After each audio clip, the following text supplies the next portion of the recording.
안녕하세요. 책 읽어주는 핫바입니다. 지난 시간 이제는 한 차례 추운 겨울까지 보내며 완전히 섬 생활을 적응한 15명의 소년들이 오늘은 어떠한 이야기를 들려줄까요? 그럼 설레임을 가지고 바로 시작하도록 하겠습니다.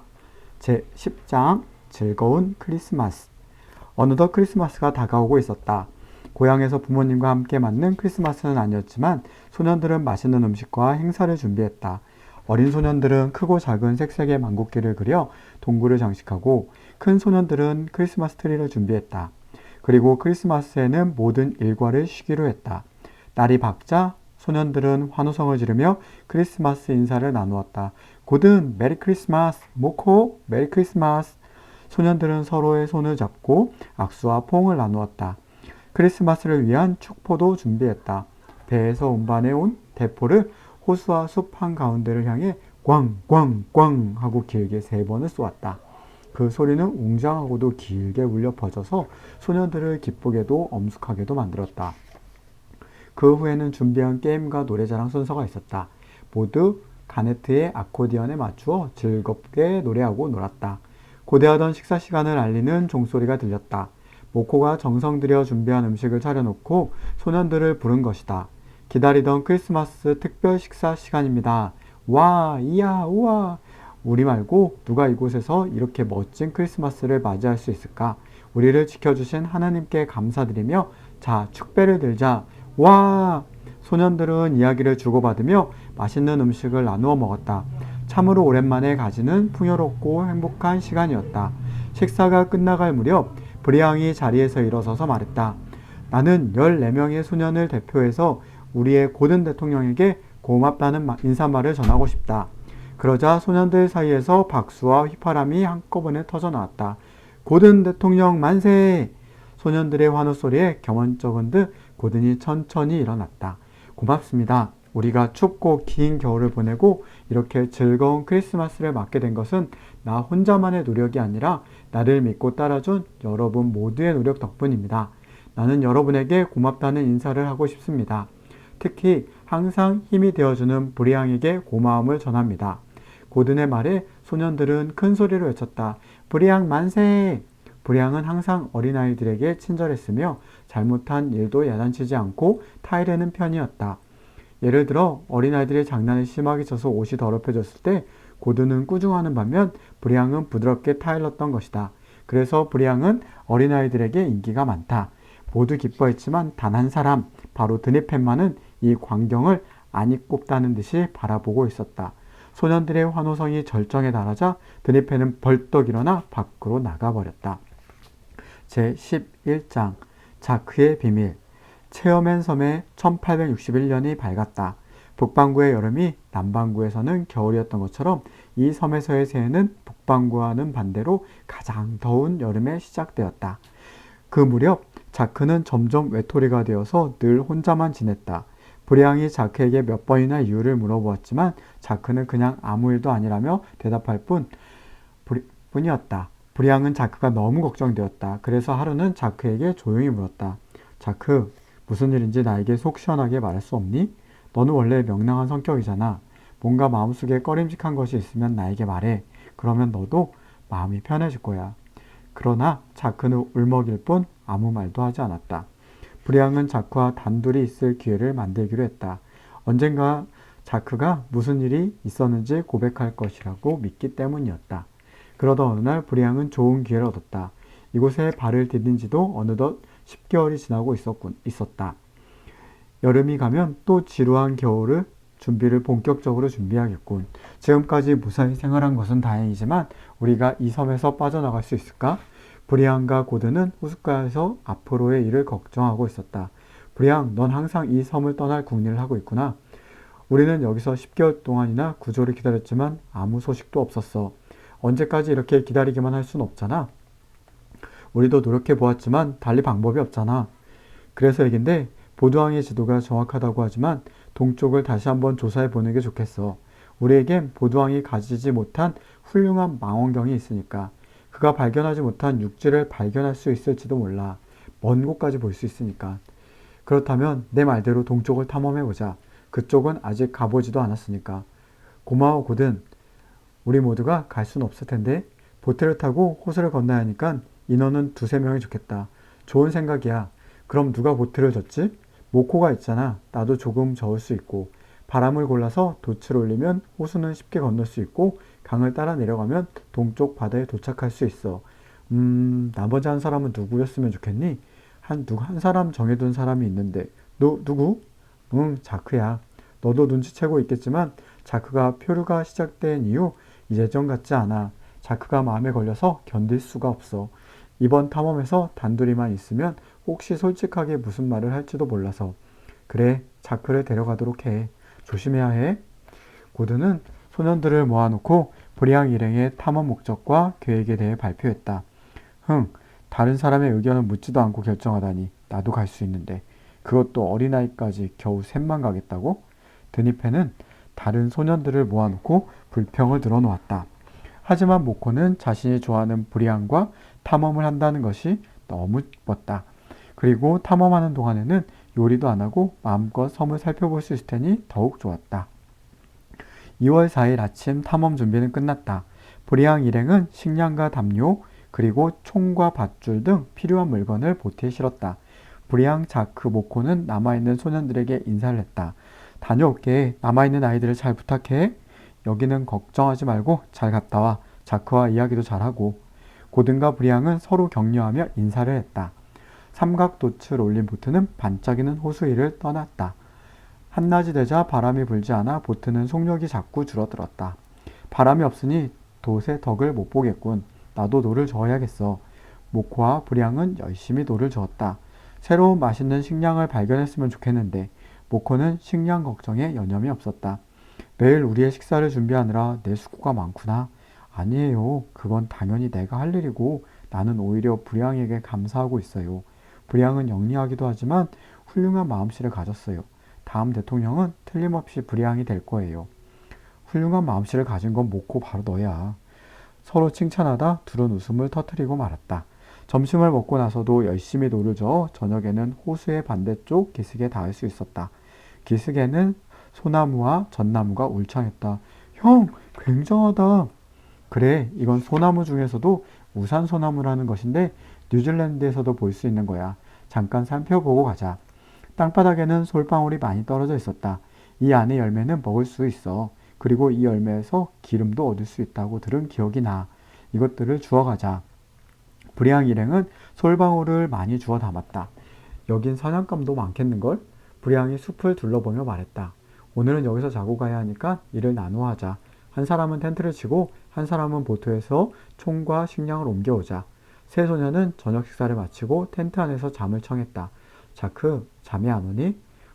잠자리가 낯설어서 그런가 봐. 곧 잠들 수 있을 거야. 그래, 총을 옆에 놓고 있을 테니 걱정하지 말고 자. 브리앙은 동생 자크를 안심시키고 밤 하늘을 바라보았다. 내일은 자크와 꼭 이야기를 나누어야지. 동생의 걱정은 도대체 무엇일까? 다음날 세 소녀는 동쪽 바닷가에 도착했다. 우와, 굉장하다. 아, 바다다. 여기는 슬라우기만과는 다른걸? 거긴 모래사장뿐이었는데 여긴 동쪽만은 바위가 많구나. 이곳은 자연 동굴이 많으니 처음에 배가 이리로 왔더라면 고생하지 않았을 텐데 저 바위 위에 올라가 봐야겠다. 자크, 망원경 좀 줄래? 브리앙은 바위로 올라가서 멀리 동쪽 해안을 향해 망원경에 초점을 맞추었다. 그러나 동쪽 바다 끝도 망망대해만 펼쳐져 있을 뿐이었다. 형, 뭐가 보여? 바위 아래에서 자크가 궁금증을 참지 못하고 물었다. 역시 바다뿐이야. 동쪽 해안에 희망을 걸었는데 소년들의 마음을 모르는 바다는 햇빛을 받으며 출렁거리기만 했다. 바다는 어느 때보다 더 넓고 험하게 느껴졌다. 이 만의 이름은 실망만이라고 붙여야겠군. 지도에서 보았던 것을 확인한 것뿐이야. 달라진 것은 아무것도 없어. 브리앙은 적잖이 실망했으나 다시 기운을 차려 말을 계속했다. 좀 더 높은 곳에 올라가 살펴보자. 세 소녀는 커다란 바위산을 기어 올랐다. 서쪽으로는 숲이 계속되어 가족호까지 이어졌고 남쪽에는 모래산이 이 능선으로 뻗어 있었다. 브리앙은 망원경으로 바닷가에서 수평선까지 다시 둘러보았다. 망원경을 건네받은 모코가 갑자기 소리쳤다. 저기 보이는 흰 것은 뭐죠? 모코가 가리킨 것은 동쪽 수평선이었다. 어디? 브리앙은 다시 망원경을 잡았다. 구름 같기도 하고 하나의 점 같기도 한 것이 정말 있었다. 그러나 그것은 움직이지 않고 수평선 위에 고정되어 있었다. 브리앙의 가슴은 뛰기 시작했다. 그 점에 열중하고 바라보는 동안 시야가 조금씩 흐려지더니 마침내는 보이지 않게 되었다. 섬이었어요. 그럴까? 브리앙은 그 흰 점을 다시 떠올렸다. 구름이었을까? 혹시 눈에 덮인 산꼭대기는 아닐까? 그렇다면 정말 육지가 있는 것일까? 그러나 지금의 작은 보트로 바다를 건너와서 확인해 보기는 어려운 일이었다. 전에 가족호를 바다로 착각한 것처럼 바다의 작은 바위가 햇빛을 받아 반짝이는 건지도 모를 일이었다. 여러 가지 궁금증이 생겼지만 아쉽게도 흰 점은 다시 보이지 않았다. 소년들은 보트를 메어놓은 강 기슭으로 돌아왔다. 식사로 자굿의 2마리를 잡아 꼬치에 끼워 장작불에 구웠다. 모코는 식량으로 쓸 열매를 주우러 가까운 숲으로 갔다. 어느새 주인은 어두워졌고 모코가 열매를 양팔에 가득 안고 돌아왔을 때 브리안과 자크의 모습은 보이지 않았다. 어디 갔지? 둘이 같이 사냥하러 갔나? 모코가 사방을 두리번거리며 브리안과 자크를 찾아 나서려 할 때 어디선가 흐느끼는 소리가 들렸다. 이어서 누군가 화가 나서 지르는 고함 소리도 들렸다. 그 소리는 바로 브리안과 자크의 목소리였다. 무슨 일일까?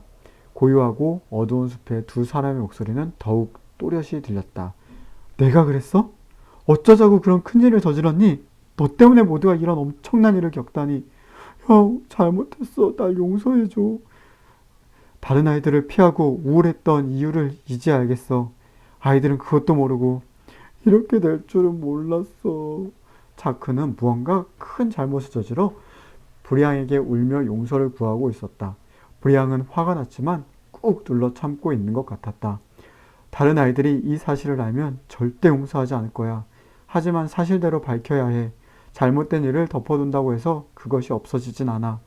모코는 소리가 들리는 쪽으로 갔다. 미안해요, 브리앙. 두 사람의 이야기를 듣고 말았어요. 하지만 절대 비밀은 지킬게요. 전부 다 들었단 말이야? 자크가 저지른 일을 안단 말이야? 자크를 용서해주세요. 그동안 혼자서 얼마나 괴로웠겠어요. 미안하다, 모코. 하지만 다른 아이들도 너처럼 용서해줄까? 진실을 말하면 용서해주겠죠. 고맙다, 모코. 브리앙은 모코의 손을 힘주어 잡았다. 브리앙은 적당한 때가 올 때까지 아무에게도 말하지 않는 것이 좋겠다고 생각했다. 대신 자크에게 어렵고 힘든 일을 자주 시키기로 했다. 그렇게라도 하는 것이 자크 때문에 고생하는 다른 소년들에게 사죄하는 길이라고 생각했기 때문이다. 제12장 곰에게 쫓긴 자크. 브리앙과 모코 그리고 자크는 탐험을 마치고 동굴로 돌아왔다. 브리앙은 동쪽 바다 탐험에서 본 것들을 여러 소년들에게 하나하나 자세히 이야기했다. 수평선 위의 흰 점에 관한 이야기는 소년들의 관심을 끌었다. 동북쪽 바다 수평선에 구름 같기도 하고 점 같기도 한 것이 분명히 있었어. 나뿐만 아니라 모코도 보았어. 그것은 확인할 수는 없었지만 움직이지 않고 한동안 우리 눈에 보였어. 날씨가 흐려져서 더 이상 안 보였지만 구름이었겠지. 착각한 거야. 아니야. 섬이나 대륙일지도 몰라. 확인할 방법이 없을까? 하지만 조그만 보트 하나로 먼 바다까지 나가는 것은 매우 위험한 일이었기에 브리앙이 본 것을 확인할 방법은 없었다. 다시 가을이 깊어지고 있었다. 소년들은 지난 겨울에 고생했던 것을 생각하며 겨울 준비를 시작했다. 어느 날이었다. 윌콕스가 가족호에 연어떼가 몰려온 것을 발견했다. 산란기가 되어 바다에서 돌아와 알을 낳기 위해 몰려온 것이다. 연어는 맛있고 영양 많은 훌륭한 식량이었기 때문에 소년들은 연어를 잡기 위해 강가로 갔다. 뉴질랜드 강에 연어떼가 몰려왔어. 그 물에 던져서 연어를 잡자. 그래, 연어는 강에서 태어나 바다에서 자란 후 알을 낳을 때는 다시 강으로 돌아오지. 와, 신나겠는데? 큰 소년들이 강에 그물을 쳤다. 살이 통통하게 오른 연어들이 그물 가득 잡혀 올라왔다. 며칠을 걸려서 잡은 연어는 저장해 두기로 했다. 하지만 연어를 저장하려면 많은 양의 소금이 필요했다. 저장하려면 소금이 있어야 해. 그래야 부패하는 걸 막을 수 있어. 소금이라? 소금은 바다에서 나는 것이고 그렇다면 우리도 바다에서 얻는 수밖에. 어떻게? 슬라우기만 해서 바다 표범의 기름을 얻었던 것처럼 바닷물을 끓여 소금을 만들자. 렉스터와 브리앙은 바닷물을 끓여오는 작업을 하고 나머지 소년들은 텐트를 치고 큰 솥을 걸어 바닷물을 끓일 준비를 했다. 솥 안에 바닷물을 끓여 얻은 것은 하얀 소금이 아닌 시커먼 덩어리였지만 분명히 짠맛이 나는 딱딱한 고체였다. 소년들은 이렇게 꼬박 나흘 동안 소금 만드는 작업을 했다. 그리고 모코가 절인 연어는 훌륭한 저장 식량이 되었다. 3월 10일, 15년의 체험의 섬에 발을 디딘 지 만 1년이 되는 날이었다. 소년들은 두 번째 겨울을 날 준비로 날마다 무척 바빴다. 나이가 많은 소년들은 새와 짐승을 사냥하고 물고기를 잡고 땔감을 준비했고 나이 어린 소년들은 가축, 우리를 돌보며 먹고 또한 먹을 만한 산나물을 뜯어왔다. 그러다 어느 날 브리앙이 제비 한 마리를 잡았다. 브리앙은 자신들이 무인도에 살고 있다는 사실을 적은 편지를 제비의 다리에 묶어 다시 날려보냈다. 이 제비는 따뜻한 육지로 돌아갈 거야. 육지에 도착하면 부디 이 편지를 전해다오. 우리 중 한 사람만이라도 저 제비처럼 훨훨 날 수 있다면 좋을 텐데. 브리앙과 소년들은 제비와 함께 자신들의 소망을 담아 날렸다. 6월 10일 마침내 두 번째 대통령 선거일이 다가왔다. 고든의 1년 임기가 끝나서 새로운 대통령을 뽑아야 했던 것이다. 고든은 초대 대통령으로서 임무를 잘 수행했지만 너무 꼼꼼하고 엄격한 편이었다. 식사 후에 과자를 조금밖에 주지 않거나 옷을 더럽히면 곧바로 야단을 쳐서 어린 소년들은 좀 더 부드럽게 자신들을 지휘해 주길 바랬다. 드니펜은 고든의 인기가 옛날만큼 좋지 않은 기회를 이용해 자신이 대통령이 되기를 은근히 바랬다. 게다가 윌콕스 클로스 웹 이 세 소년은 틀림없이 자기 편이라고 생각했기 때문에 자신이 대통령이 될 것이라고 확신하고 있었다. 브리앙은 프랑스 태생이고 나는 영국 태생이니까 아이들은 같은 국적인 나를 지지할 거야. 어린아이들이 브리앙을 잘 따르기는 하지만 먹을 것으로 선심을 쓰면 금방 내 쪽으로 넘어오겠지? 간식이 적다고 불평하는 어린아이들이 많으니까. 드니펜은 자신이 대통령이 되면 간식을 늘려주겠다는 공약을 내걸었다. 드디어 선거날이 와서 투표 방법을 정하게 되었다. 이번에는 무기명 투표로 하자. 그래, 그러는 게 좋겠어. 고든의 의견에 모두가 찬성했다. 투표 방법은 무기명 투표로 정했고 소년들은 각자 한 표씩 투표하게 되었다. 그런데 드니펜이 갑자기 끼어들었다. 모코는 투표할 수 없어. 드니펜이 딱 잘라 말했다. 왜? 의아한 듯 고든이 물었다. 드니펜은 여유만만한 미소를 띠며 말을 이었다. 이유는 간단해. 모코는 체험행 기숙학교의 학생이 아니기 때문이야. 사실 드니펜이 생각하기에 모코는 브리앙에게 투표할 것이 분명하기 때문에 그 한 표를 막아보자는 속셈이었던 것이다. 이 말을 듣고 있던 모코가 조용히 자리에서 일어나 나가려 했다. 잠깐만 모코, 기다려. 브리앙이 나가려던 모코를 불렀다. 나는 그렇게 생각하지 않아. 모코는 우리 학교 학생은 아니지만 슬라우기호를 같이 탄 우리 친구야. 그리고 모코가 없었다면 우린 맛있는 식사도 못했을 것이고 어려운 고비를 이겨낼 수 없었을 거야. 모코는 우리 한 사람 한 사람보다 더 많은 몫의 일을 하고 있어. 모코도 이 체험엔 섬의 당당한 주민이니까 분명히 투표권이 있어. 나도 브리앙의 말에 찬성이야. 브리앙의 의견에 고든이 동의하자 다른 소년들도 찬성했다. 모코를 포함한 15명의 소년은 한 사람도 빠짐없이 투표했다. 자, 개표를 시작한다. 고든이 약간 떨리는 목소리로 개표 결과를 발표했다. 브리앙 1표, 드니펜 1표, 고든 1표. 투표 결과는 브리앙 9표, 드니펜 3표, 고든 3표로 브리앙이 두 번째 대통령에 당선되었다. 와, 브리앙 대통령 만세! 아이들이 환호성을 질렀지만 브리앙은 당황하고 있었다. 드니펜과 사이가 좋지 않은 나보다는 다른 사람이 맞는 편이 나을 거야. 저는 브리앙은 주저하며 거절할 생각을 했다. 축하해 브리앙, 우리 모두 널 환영한다. 그러나 다른 소년들은 브리앙을 위해 축하의 박수를 멈추지 않았다. 모두 정말 고맙다. 열심히 할게. 와! 그러나 드니펜은 화가 나서 밖으로 나가버렸다. 자신이 분명히 대통령이 될 것이라는 기대가 무너진 실망감 때문에 견딜 수가 없었다. 두 번째 대통령 선거가 끝나자 체험앤 섬은 어김없이 겨울이 찾아왔다.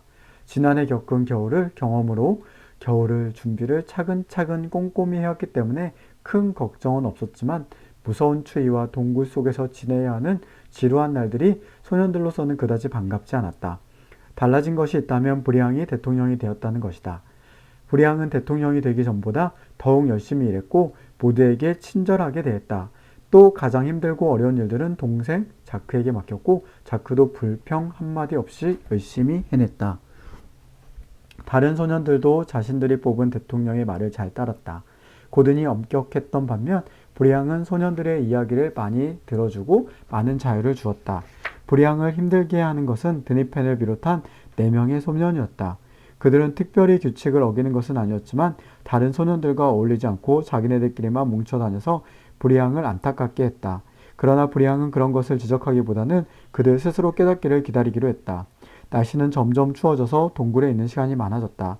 브리앙은 동굴 속에서만 지내는 아이들을 위해 스케이트 놀이를 생각했다. 덱스터, 스케이트를 만들 수 있겠어? 여기 동판과 짐승 가죽을 잘 활용하면 만들 수 있을 것 같은데 스케이트를 탈 수 있다면 아이들이 무척 좋아할 거야. 좋아. 덱스터도 좋은 생각이라며 열심히 스케이트를 만들었다. 8월 25일 소년들은 모두 가죽코에 모여 스케이트를 탔다. 브리앙은 모두에게 주의를 말했다. 위험할지 모르니까 여기 가죽코에서 너무 멀리 나가면 안 돼. 그리고 이 나팔을 불면 곧 여기로 모여주길 바래. 알겠죠? 소년들은 브리앙의 주의사항을 듣고 하나 둘 스케이트를 신고 얼음판으로 나갔다. 그리고 자유롭게 스케이트를 타기 시작했다. 드니펜과 클로스는 얼음판 위를 싱싱 누비고 다녔다. 그러나 그들보다 더 눈에 띈 것은 자크였다. 자크는 지금까지의 우울하던 모습을 벗어던지고 얼음판 위에서 갖가지 묘기를 선보였다. 뒤로 가기, 원그리기, 제자리에서 돌기 등 다른 소년들은 흉내조차 내기 어려운 묘기들이었다. 우와, 자크 멋있다. 한 번 더 해봐. 자크 파이팅! 자크는 얼음판 위를 제비처럼 가볍게 달렸다. 다른 소년들도 예전처럼 쾌활해진 자크를 보고 박수갈채를 보냈다. 드니펜은 자크가 자신보다 많은 박수를 받는 것이 무척이나 셈이 났다. 뉴질랜드의 내 스케이트였다면 나도 저 정도는 충분히 탈 수 있어. 그러고는 클로스를 보며 말했다. 클로스, 저쪽으로 물오리 때 사냥 갈래? 브리앙이 너무 멀리 가지 말랬잖아. 뭐 어때? 우리가 언제 브리앙의 눈치 보고 못한 일이 있었어? 그렇긴 하지만, 딴소리 하지 말고 가자. 드니펜과 클로스는 등에 맸던 소총을 앞으로 메고 물오리 떼가 있는 곳으로 멀어져 갔다. 브리앙과 고든이 멀리서 이 광경을 지켜보다 드니펜과 클로스를 목청껏 불렀지만 두 소녀는 뒤도 돌아보지 않고 멀리 사라졌다. 브리앙, 너무 걱정하지 마. 물오리 잡으러 간 모양이니 곧 돌아오겠지. 사냥을 워낙 좋아하잖아. 고든이 브리앙을 안심시켰다. 그러나 금방 돌아오리라 생각했던 드니펜과 클로스는 한참이 지나도 돌아오지 않았다. 망원경으로 살펴보자. 브리앙이 망원경으로 두 소년을 찾으려 했지만 짙은 안개가 주위에 깔려서 사물을 제대로 분간할 수가 없었다. 안개가 짙어져서 돌아오는 길을 잃어버린 건 아닐까? 날이 어두워지면 큰일인걸. 나팔을 불어보자. 고든의 말대로 브리앙이 나팔을 여러 번 불었지만 아무 소용이 없었다. 좀 더 일찍 나팔을 불었어야 했어. 브리앙은 후회했다. 나팔 소리가 들리지 않는 먼 곳까지 갔나 봐. 소년들은 점점 더 불안해지기 시작했다. 누가 좀 멀리까지 가서 나팔을 불어야겠어. 내가 가겠어. 소년들이 저마다 내가 가겠다고 나섰지만 브리앙은 아무래도 안심이 되지 않아서 자신이 가려 했다. 브리앙이 얼음을 지치며 앞으로 나가려는 순간 누군가 브리앙을 잡았다. 다름 아닌 동생 자크였다. 형, 나를 보내줘. 내가 가고 싶어. 그리고 스케이트는 내가 잘 타잖아. 브리앙은 동생 자크를 자랑스러운 눈길로 바라보며 승낙했다. 그럼 자크, 내가 가라. 단 30분 내로 돌아와야 한다. 내가 총을 쏘면 나팔로 신호를 보내라. 알았지? 응. 동굴에 가서 대포를 가져오자. 대포 소리는 멀리서도 들을 수 있을 거야. 브리앙과 다른 소년들은 동굴에서 대포를 가져왔다. 30분이 지났지만 이번에는 자크도 오지 않았다. 초조해진 브리앙은 참을 수가 없었다. 왜 자크까지 오질 않는 거지? 대포를 쏘아보자. 무싯돌을 쳐서 대포에 심지를 붙였다. 꽝! 소년들은 대포와 총을 여러 번 번갈아 쏘았다. 평소 아껴오던 탄약이었지만 지금은 돌아오지 않는 소년들을 찾는 것이 더 중요했다. 잠시 후 정적 속에서 총소리가 들렸다. 탕탕탕! 신호 총소리다. 우리도 대포를 쏘자. 한 번 더 대포를 쏘자 저쪽 짙은 안개 속에 가까워 오는 그림이 있었다. 드니펜이 돌아왔다. 그러나 그림자는 둘뿐이었다. 드니펜, 자크를 못 봤니? 자크라니 무슨 소리야? 자크가 너희를 찾으러 갔어. 아, 몰라. 브리앙은 눈앞이 캄캄해졌다. 역시 내가 갔어야 했는데 자크에게 너무 큰 짐을 지웠구나. 브리앙은 가슴 깊이 후회했다. 대포 소리가 들리지 않았을 리 없는데 소년들은 발을 동동 굴렀다. 날이 점점 어두워졌다. 추운 얼음판 위에서 혼자 헤매고 있을 자크의 모습을 떠올라 브리앙은 견딜 수가 없었다. 대포를 더 쏘자. 그리고 불을 피우자. 꽝! 꽝! 자크가 온다. 드디어 자크의 모습이 어둠 속에 나타났다. 그러나 자크 뒤에서 커다란 짐승이 뒤따라오고 있었다. 그런데 자크 뒤에 무언가 뒤쫓아온다. 늑대다. 드니펜이 재빨리 총을 빼서 자크의 곁으로 다가갔다. 그리고 맹수를 향하여 두 발의 총을 쏘았다. 총소리를 듣고 겁을 집어먹은 짐승은 급히 달아나 버렸다.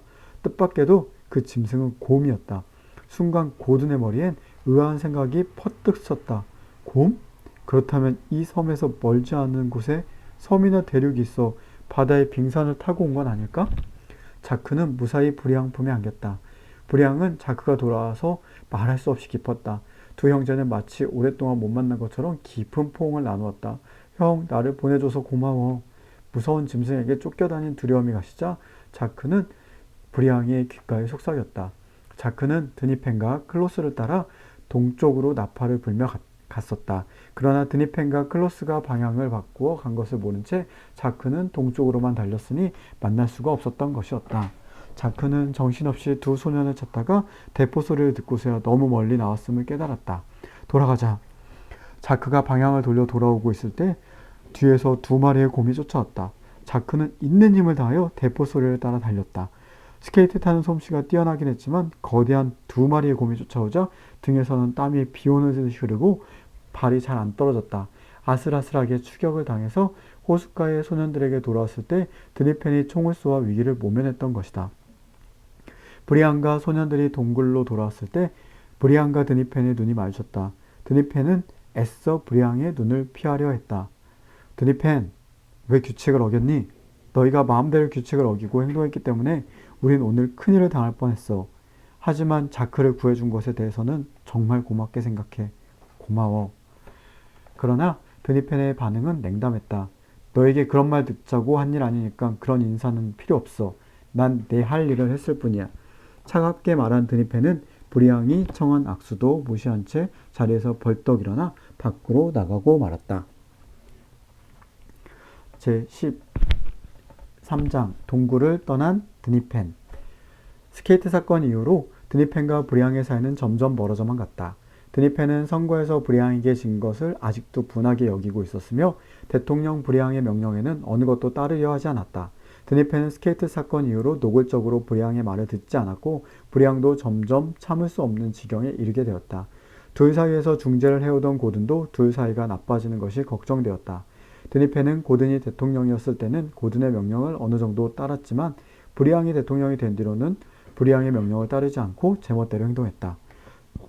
둘 사이에 큰 다툼은 없었지만 속으로 골마가는 상처같이 언제 터질지 알 수 없었다. 드니펜과 그를 따르는 몇몇 소년들은 식사 때를 제외하곤 늘 자기들끼리 사냥을 하거나 동굴 한쪽에서 뭔가를 소곤거렸다. 그러던 9월 어느 날 브리앙이 고든에게 심각한 얼굴로 말했다. 고든, 의논할 일이 있어. 내 얘기를 듣고 싶어. 고든은 브리앙의 심각한 얼굴을 보고 무슨 일이 생겼다는 것을 짐작했다. 브리앙은 어렵게 입을 열었다. 역시 내가 대통령이 되지 말았어야 했어. 왜 그래 브리앙? 넌 지지를 받은 대통령이야. 모두 흡족해 한다고.